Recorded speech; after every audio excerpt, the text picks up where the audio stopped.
Et sans plus attendre, je vous propose que nous accueillions la tête de liste du parti Les Républicains, François-Xavier Bellamy. Non. Évidemment non. Bien sûr que non. On remercie François-Xavier Bellamy d'avoir accepté notre invitation. On a des questions à lui poser, il a des réponses à nous apporter. Il est la droite dans ce grand oral et on est content de l'accueillir. On a décidé d'arrêter à lui et pas d'aller plus loin. C'est aussi parce qu'on continue, nous, à faire une distinction entre LR et le RN. On va espérer qu'il nous en fasse la démonstration. Bienvenue. Bonsoir. Alors, vous avez 38 ans. Bonsoir, François-Xavier Bellamy. Vous conduisiez déjà la liste LR il y a 5 ans. Le contexte était compliqué. 2 ans après le crash de Valérie Pécresse, le succès n'avait pas été complètement au rendez-vous. Pour l'instant, ça s'annonce pas complètement mieux cette fois-ci. Le contexte reste compliqué. Dans les sondages, vous êtes autour de 7-8%. Vous me direz probablement 9, je vous dirais 7. On n'a qu'à dire 8. Pour vous décrire, on peut dire que vous appartenez, je ne crois pas que ce soit une offense dans votre oreille, à ce qu'on appelle la droite conservatrice. Moi, j'aurais tendance à dire identitaire. Là, ça va être peut-être plus un sujet de questionnement. Pour prendre quelques exemples, en vous écoutant quand même assez attentivement, on vous entend ces derniers temps plus souvent parler de GPA que de SMIC européen, davantage de contrôle des frontières que de bifurcation écologique. Ça, je crois que c'est aussi un combat qui peut nous réunir. D'ailleurs, on en parlera peut-être si vous voulez. En tout cas, moi, ce que j'espérais, c'était la fin de cette petite présentation, c'est j'espère qu'on va être surpris et qu'on va pouvoir vous entendre sur la bifurcation écologique, qui, je ne peux pas imaginer autre chose, est quelque chose qui vous intéresse. Mais avant d'en arriver là, j'ai quand même une question à vous poser sur l'actualité brûlante. Ici, on est à la Sorbonne, on est dans une fac, et il se trouve que dans beaucoup de facs en France, des jeunes se mobilisent pour le peuple palestinien, pour les Gazaouis, pour la paix. Et il se trouve qu'on a entendu des responsables de droite proposer d'envoyer la police pour déloger les blocages, les assemblées générales et pour aller frapper fort contre le mouvement étudiant. De quel côté êtes-vous, François-Xavier Bellamy? Du côté de la matraque ou du côté du jeune?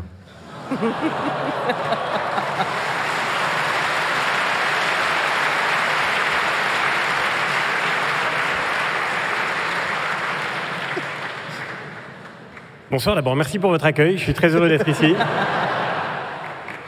Je me disais en arrivant que j'allais sans doute ressembler à un supporter du PSG qui débarque avec son maillot dans une soirée à Marseille. Mais je n'ai pas été déçu. Ça fait plaisir de pouvoir partager cet échange avec vous, parce que moi, et je crois que c'est quelque chose qu'on partage ensemble, je crois à la démocratie, je crois au débat, je crois à la liberté d'expression, et je crois que c'est ce qui fait la force d'une société comme la nôtre, de pouvoir se parler quand on n'est pas d'accord. Et heureusement qu'on se parle quand on n'est pas d'accord. Parce que si on parlait qu'avec les gens avec qui on est d'accord, on n'aurait pas grand-chose à se dire.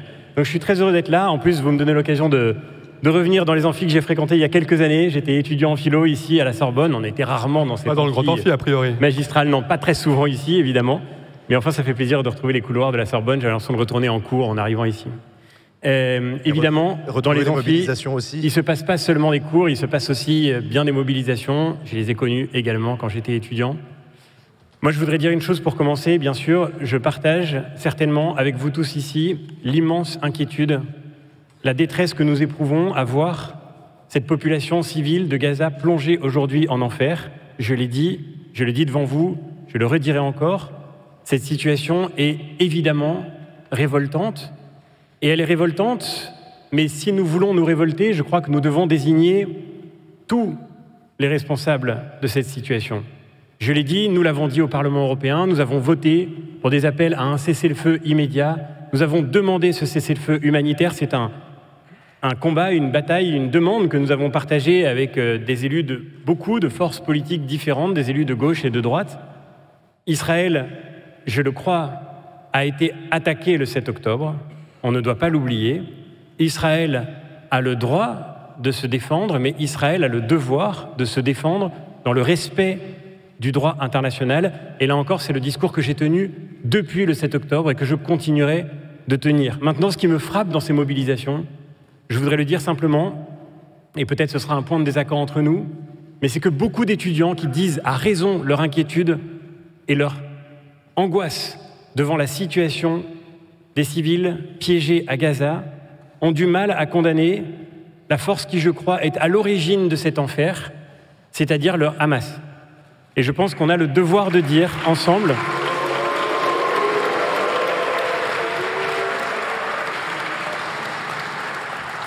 voilà, je me doutais que ce serait un point de désaccord avec certains d'entre vous, mais je crois qu'il faut le redire. Moi, je suis frappé de ce qu'on a très vite, peut-être, oublié le 7 octobre parfois, oublié ce pogrom antisémite qui prenait pour cible directement des enfants, des femmes, des populations civiles désarmées, et qui s'est attaqué à ces populations civiles dans une opération terroriste. Et je pense qu'il faut savoir nommer les choses par leur nom. Et le Hamas savait en faisant cela qu'il enverrait en enfer, bien sûr, les victimes israéliennes, mais aussi, évidemment, la population civile de Gaza.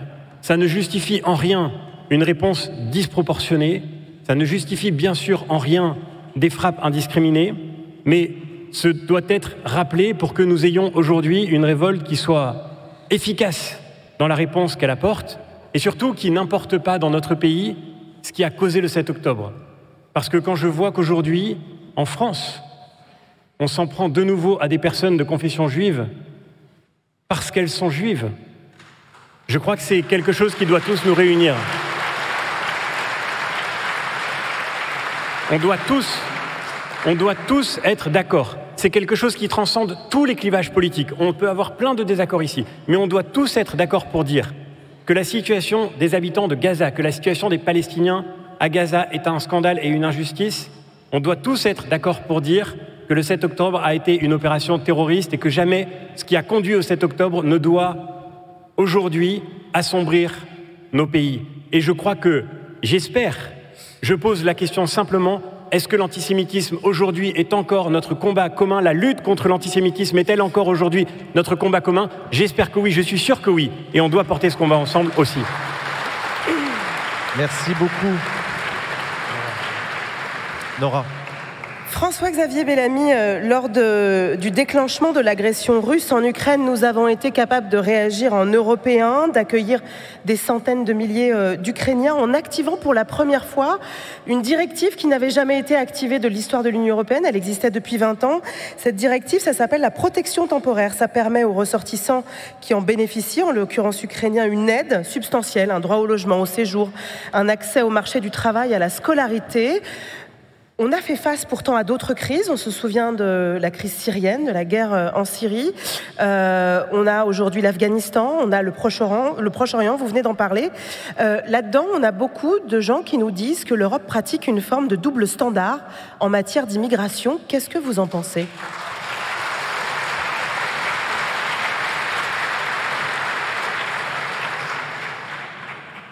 D'abord, aujourd'hui, l'immense majorité des personnes qui cherchent à entrer sur le sol européen sans y avoir été autorisées, qui déposent des demandes d'asile dans nos pays, l'immense majorité d'entre elles se trouvent bien souvent déboutées. Et elles ne sont pas reconduites à l'extérieur de nos frontières. Il y a une situation terrible aujourd'hui qui fait que le droit d'asile est détourné en permanence sur le sol de nos pays. Moi, je crois au droit d'asile et je crois même au devoir d'accueillir ceux qui, aux portes de l'Europe, se trouvent, c'est le cas en Ukraine bien sûr, se trouvent mis en danger par la guerre, par des conflits, ceux qui, dans le monde, se trouvent persécutés pour la cause de la liberté. Vous parliez des populations de Gaza, bien sûr, on pourrait parler de bien d'autres situations terribles. Moi, je crois que la France, par exemple, porte une faute indélébile en ayant refusé d'accorder l'asile à des interprètes en Afghanistan qui étaient poursuivis par les talibans parce qu'ils ont travaillé avec les forces armées françaises. Et la situation scandaleuse dans laquelle nous sommes, c'est que nous voyons des gens qui utilisent le droit d'asile pour une migration que je peux comprendre, bien sûr, mais qui est en réalité d'abord une migration économique. Et de l'autre côté, nous refusons l'asile à des gens qui pourtant y auraient plein vous droit. Parlez de l'asile, qui est une chose, et effectivement, vous avez d'ailleurs, vous n'avez pas voté le pacte asile-immigration, considérant qu'il n'était pas assez ferme. Oui. Là-dessus. Justement pour cette raison. Justement pour cette raison. Mais alors, justement, vous, quand on vous dit qu'il y a une forme de double standard et qu'il y aurait des Ukrainiens peut-être plus proches du bloc occidental européen, à qui on offre une forme de protection temporaire, et les autres à qui on ne l'a pas ouvert, je repose ma question, est-ce qu'il y a un double standard ?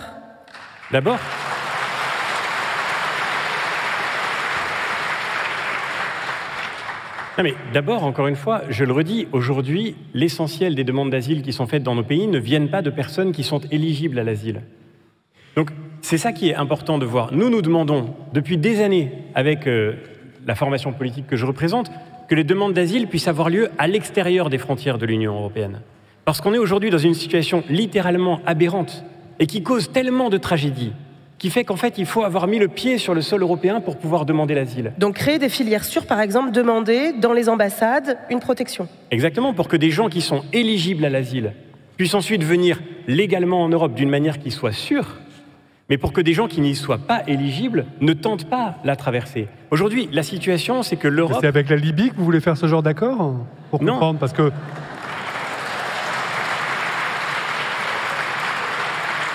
Parce que très concrètement, quand on voit les chemins de migration, quand vous parlez de ceux qui traversent la Méditerranée, la plupart du temps, le dernier endroit où ils étaient sur le continent d'en face, c'est la Libye. C'est qui l'interlocuteur? On est un petit peu surpris quand même. C'est le premier débat auquel je participe où les questions sont plus applaudies que les réponses, mais ça fait partie de l'exercice. C'est sûr que c'est plus confortable si Boulevard Voltaire, si vous voulez qu'on aille là-dessus. Ouais. Et il faut aller partout, encore une fois. Vous me reconnaîtrez... Vous me reconnaîtrez quand même que je viens parler avec vous. Je savais très bien que ce ne serait pas forcément le lieu le plus évident, mais voilà, je crois que ça fait partie de la beauté de la démocratie.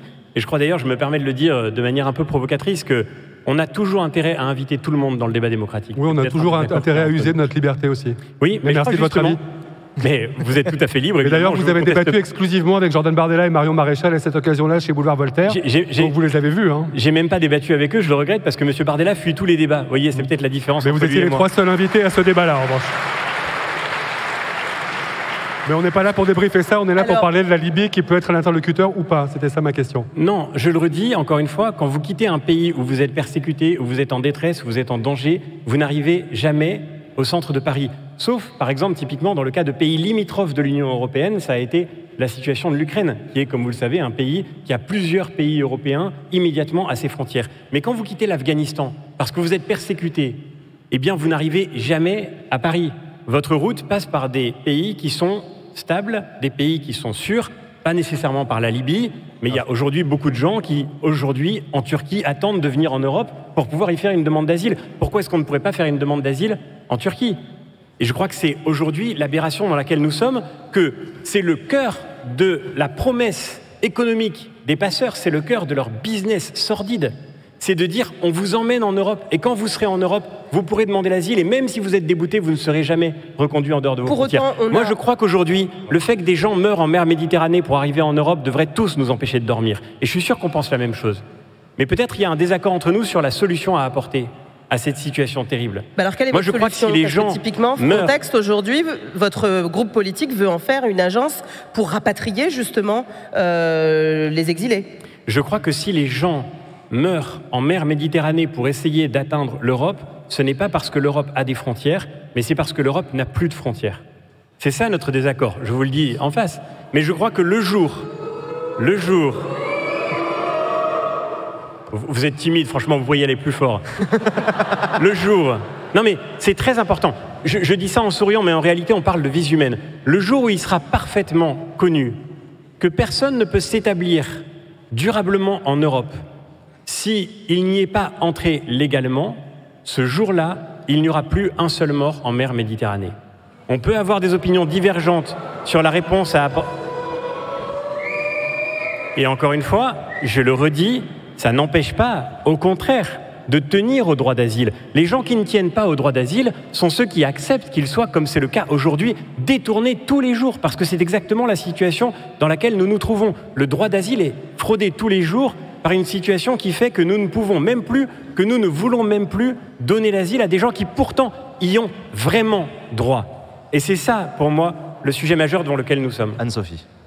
Alors on va revenir à un chiffre qui est revenu toute la soirée, c'est celui de 3%.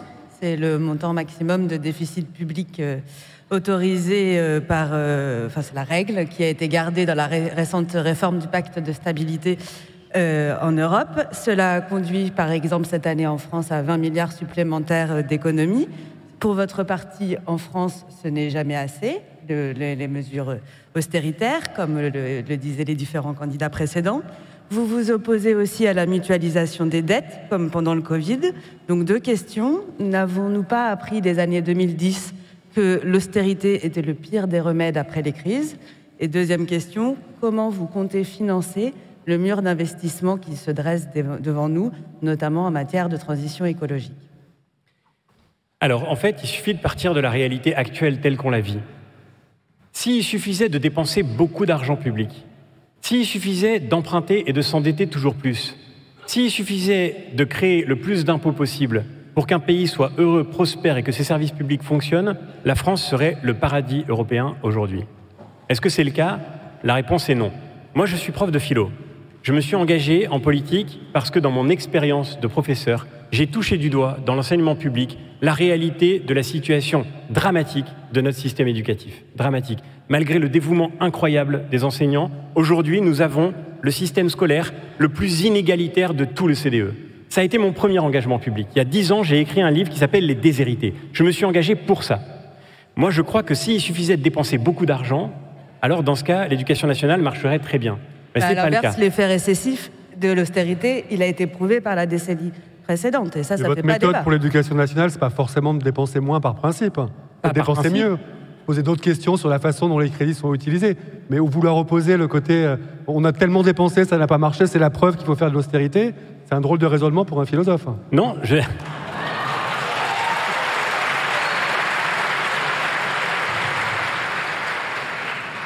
En revanche, ne pas regarder les faits et ne pas voir en face qu'il ne suffit pas de dépenser pour que tout marche bien, c'est un drôle de raisonnement. Moi, je n'ai pas défendu cette position-là. Moi, je regarde la réalité et je vois qu'on n'a jamais autant dépensé. On n'a jamais autant mis d'argent public sur la table. L'éducation nationale, c'est le premier budget de la nation. On a aujourd'hui une dette qui est très très loin des 3% que vous évoquiez et qui va constituer malgré tout un problème, y compris pour les générations qui viennent. Ça, c'est quand même aussi une injustice. On a la fiscalité la plus importante du monde, puisqu'on a les impôts et les charges les plus élevés au monde. Il n'y a pas un pays qui prélève plus de prélèvements obligatoires que la France dans le CDE. Et pourtant, notre éducation nationale est aujourd'hui celle qui a les résultats les plus dramatiques d'Europe. Nos élèves sont les derniers d'Europe en mathématiques. On a 1 jeune sur 5 qui ne sait pas lire correctement le français à 18 ans. Donc, il ne suffit pas de mettre beaucoup d'argent pour que ça marche bien. Et moi, je dis, et nous disons, qu'en réalité, non seulement on doit pouvoir faire mieux avec moins, mais je suis vraiment convaincu, et là je ne vais pas vous faire plaisir, qu'on ferait mieux à condition de faire avec moins. Pourquoi? Prenez par exemple un exemple tout simple. Autre service public qui est aujourd'hui en situation de crise majeure, l'hôpital public. On a un hôpital public qui aujourd'hui souffre partout. Eh bien, dans cet hôpital public, on a un taux d'administration, de dépenses d'administration qui est le plus important d'Europe, 34%.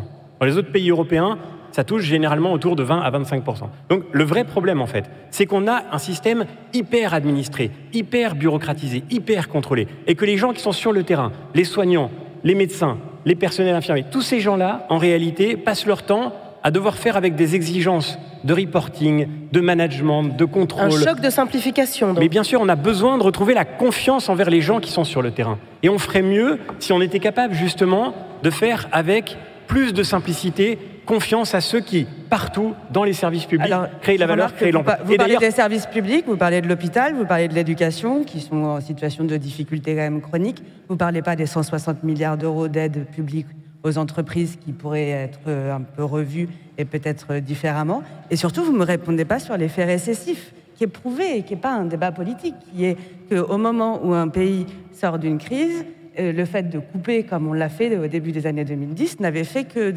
de saper encore un peu plus la croissance. Et c'est justement ce qu'on veut, qu'on aurait pu éviter de faire cette fois avant le retour de ce pacte. Et en fait, ce qui est frappant, c'est qu'on ne regarde pas, encore une fois, la situation que traverse le pays aujourd'hui. Moi, je me souviens qu'on disait toujours à la droite, quand vous proposez de faire des économies, de baisser la dépense publique, vous promettez du sang et des larmes. Mais moi, je crois que le sang et les larmes, c'est ce que les Français vivent aujourd'hui. C'est la réalité du pays. Donc ça ne serait pas pire avec des milliards d'euros d'économies. Mais en fait, je croise toute la journée, moi. Je vais partout en France.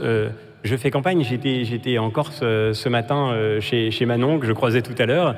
Je vais partout dans le pays et tous les jours, je rencontre des gens qui travaillent et qui travaillent dur et qui pourtant ne s'en sortent pas, qui n'arrivent plus à vivre, même avec le salaire qu'ils ont, qui n'arrivent plus à vivre, qui n'arrivent plus à payer leurs factures, qui n'arrivent plus à faire face aux besoins du quotidien. Vous avez un Français sur 3 qui déclare sauter régulièrement un repas par jour. Est-ce qu'on va se réveiller enfin sur le fait qu'il ne suffit pas que l'État dépense toujours plus, que l'État prélève toujours plus pour que les choses aillent bien dans le pays? Mais si l'État prélevait la même chose à tout le monde, ça c'est quelque chose qui vous intéresse ou pas? Parce qu'on a le sentiment que l'État ne prélève pas la même chose à tout le monde. Ça a été étayé par plein d'études que vous connaissez comme moi. En gros, il vaut mieux être une grande entreprise qu'une PME, il vaut mieux être une grande fortune que justement les gens que vous croisez et qui triment tous les jours. Est-ce que cette idée d'une réforme fiscale qui apporte un peu de justice fiscale, est-ce que c'est quelque chose qui vous parle ou ça vous semble logique que plus on a, moins proportionnellement on contribue à l'effort collectif? On a déjà la fiscalité, l'une des fiscalités les plus redistributives. Non, pas pour ça. Oui, enfin, on n'a pas une fiscalité qui est égalitaire selon où on se situe dans l'échelle sociale. À la fin, encore une fois, je le redis, pour moi, le plus important, c'est pas d'abord de commencer à créer des nouveaux impôts, c'est d'abord de faire baisser les charges sur ceux qui travaillent, sur ceux qui ont du mal à vivre. C'est de faire en sorte qu'on remonte les salaires en faisant en sorte que l'État cesse de prélever 50% de la valeur créée par les salariés dans ce pays. Pour en faire quoi ? Pour en faire la situation dans laquelle aucun service public ne fonctionne correctement. On a le pire des systèmes, celui dans lequel l'État prélève le plus pour des services publics qui n'existent presque plus. Mais François-Xavier Bellamy, tout ça a été démontré. Il y a des collectifs, dont un qui s'appelle Nos Services Publics, qui a démontré que les besoins ont explosé. Vous prenez l'hôpital, on a une population vieillissante, les besoins en santé augmentent. Pour autant, peut-être qu'on prélève, mais en attendant, tout ceci se dégrade. Donc, est-ce qu'il suffit de dire un choc de simplification pour faire en sorte que ceux qui n'ont pas de médecin de traitant, malgré une affection longue durée, en fait, trouvent une solution, par exemple? Mais prenez le système de santé, c'est un exemple extrêmement intéressant. Vous avez aujourd'hui le système de santé le plus administré d'Europe, avec des agences, des organismes de contrôle. On se souvient pendant la crise du Covid qu'on avait des infirmières qui allaient à l'hôpital en première ligne, malgré toute la difficulté, qui étaient obligées de se faire des blouses avec des sacs poubelles, parce qu'on n'avait pas de quoi leur donner de quoi se protéger, et qui, simultanément, étaient confrontées, en plein milieu du début de l'épidémie, à des formulaires qu'elles devaient rendre à l'ARS, où elles devaient cocher les cases sur le nombre de flacons de gel hydroalcoolique. Parce que là, on a le diagnostic la solution, elle est intéressant, mais du médecin, on attend aussi l'ordonnance. On peut continuer de mettre toujours plus d'argent dans un système qui dysfonctionne, ça continuera de dysfonctionner. Non, mais quand on vous parle système plus égalitaire, ou en tout cas juste contribution de chacun en fonction de ses moyens, ça vous glisse dessus, quoi. C'est ça qui est un petit peu surprenant, quoi. J'ai commencé en vous disant... C'est le cœur de mon engagement. L'école, c'est la plus grande injustice qui soit. On a le système scolaire qui reproduit le plus les inégalités sociales. Mais s'il suffisait de mettre de l'argent public, encore toujours plus d'argent public dans l'éducation nationale, de fait, tout irait très bien aujourd'hui. Ça n'est pas le cas. Donc ça veut bien dire qu'il faut corriger la manière dont fonctionnent les services publics et pas seulement augmenter toujours un financement dans des systèmes qui ne fonctionnent plus. Et ça veut dire refaire confiance aux gens qui sont sur le terrain.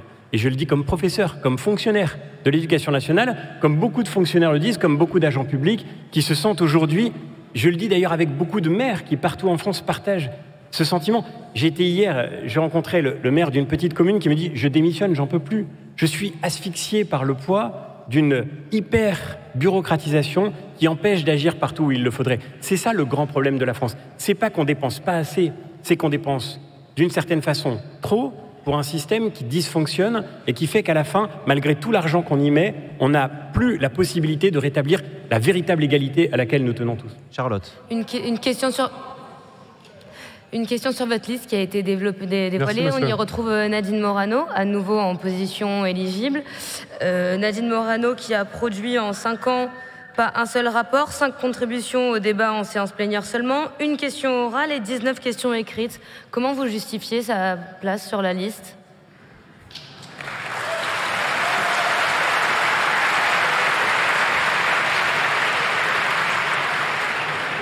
On a du mal à y voir une question de mérite. C'est que le mot est important pour vous. La plus applaudie.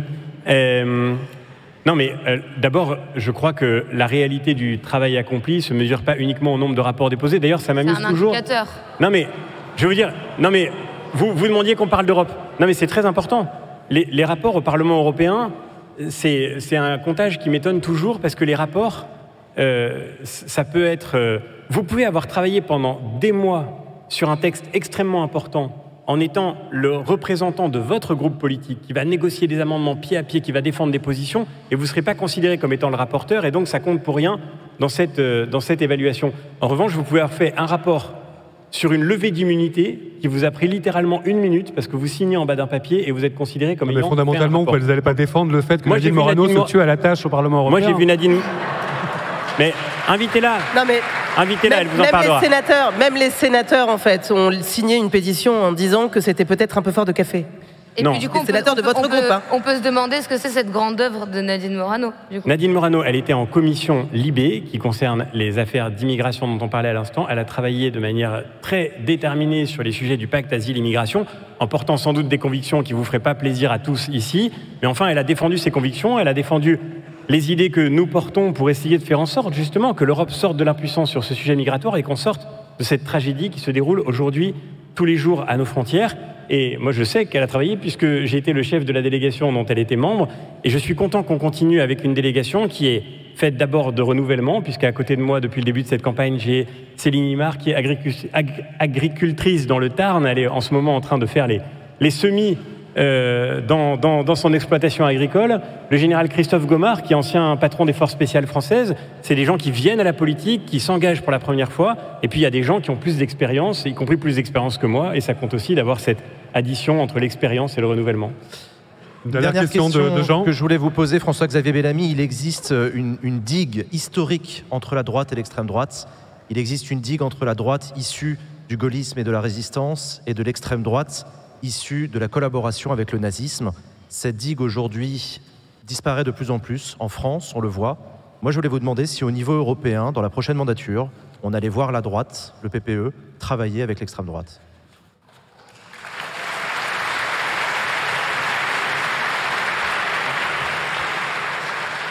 Bon, c'est la dernière question. Je regrette un peu parce que du coup, on n'a pas tellement parlé d'écologie. J'aurais aimé qu'on parle d'écologie et ça nous préoccupe en effet.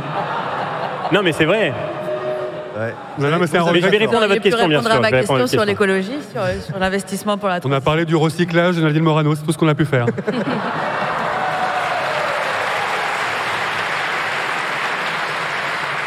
Bah, vous voyez... Non, mais je suis mauvais esprit. Mais c'est évidemment les arbitrages, on n'a que 20 minutes, c'est le problème. On pratique le circuit court, nous aussi, en effet. Ouais.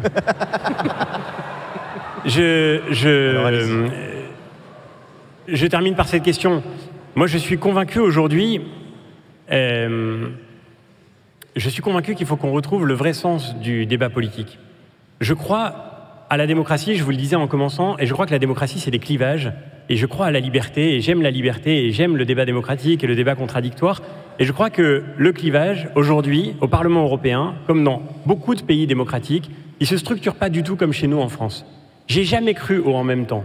J'ai jamais cru à la fin des clivages. Parce que pour moi, ce serait l'abdication absolue du pluralisme. Et je ne crois pas que le vrai débat politique, il se déroule entre d'un côté le camp des progressistes et de l'autre côté le camp des populistes. Parce que si c'est ça, alors on est tous fichus. Parce qu'on est privé de la conversation civique. On est privé d'un vrai débat démocratique. Dans le débat, mon adversaire n'est pas mon ennemi. Le débat, c'est pas un combat. Et le vrai débat européen, il est aujourd'hui entre les deux grands groupes qui structurent la vie du Parlement européen.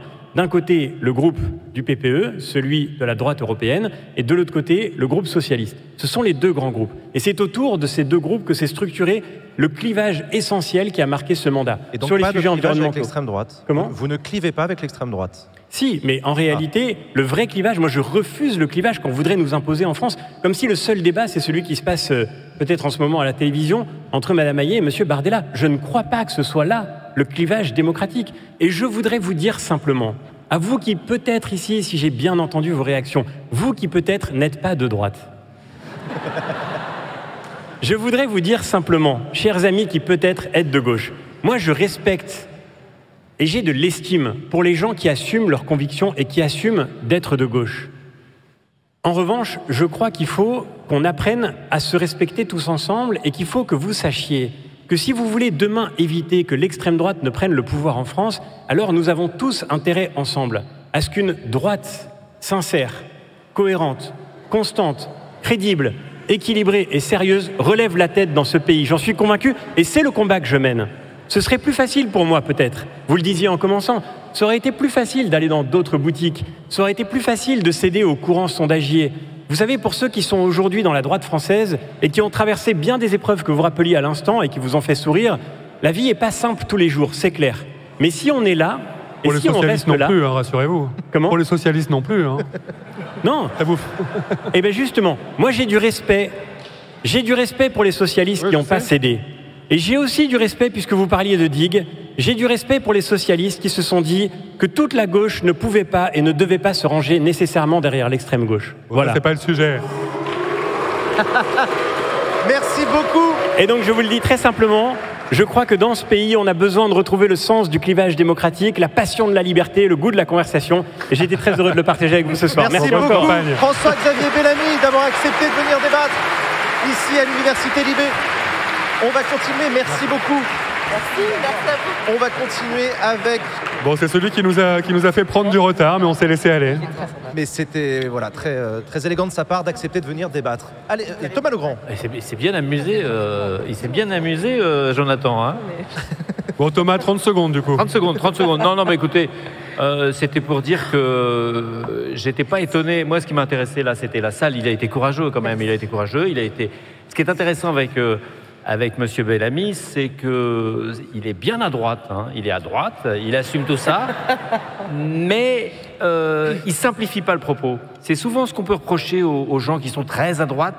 Il est plus à droite qu'il est à la droite d'LR, disons. C'est d'être un petit peu dans le slogan et dans la simplification du propos. Non, je trouve que François-Xavier Bellamy prend pas son auditoire, qui est visiblement assez de gauche, pour des imbéciles ou pour des opposants. Il vient en vrai démocrate. Et d'ailleurs, vous lui avez bien rendu. Vous avez un peu sifflé et hué quand vous n'étiez pas content. C'est normal, on est à la Sorbonne, ça aurait été triste. Tout le monde a applaudi de bon cœur et sans fausse note quand il a proposé, évidemment, de faire ce qu'il faut pour lutter contre la montée de l'antisémitisme que personne ne peut supporter ici. Donc, c'est très bien. J'ai bien aimé ce moment. Et maintenant, la suite. Merci Thomas Legrand.